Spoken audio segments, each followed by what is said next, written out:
Tabangan sa lokal nga kagamhanan sa dakbayan sa Sugbo ang rescue volunteer sa Binalyo landfill tragedy kinsan nakalas tungod sa septic shock.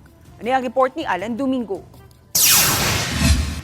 Nasamutan ang kasubo sa mga opisyal sa Dakbayan Sugbo sa pagtaliwan sa usa ka rescue volunteer sulod sa tambalanan gumikan sa impeksyon sa dugo o septic shock. Ang 50 anyos nga rescuer naluthan ang tiil samtang miabag sa pagluwas sa mga biktima sa Binalyo trash slide hangtod nalandi kini sa tambalanan og wa na gyud makarecover.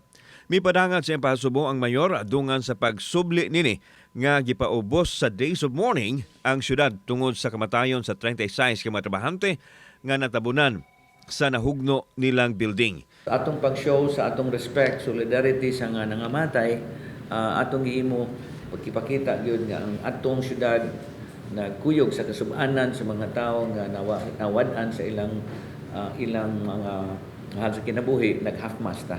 Samtang iparehag sa mayor nga anda makikilayon ang kagamhanan sa dakbayan sa investigasyon nga gipasiugdahan sa Department of Environment and Natural Resources. Mutabang usab kini sa pagpadali sa mga kinahanglang ayuda sa mga nahabiling pamilya, dili lang karon kun dili sumaabot nga panginahanglan sa mga pamilyang naapektuhan.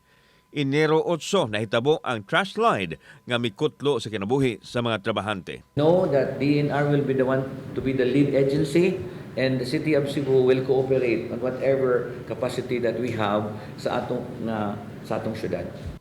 Kauban si Clover Lumayag, ako si Alan Domingo. Balitag Bisdak.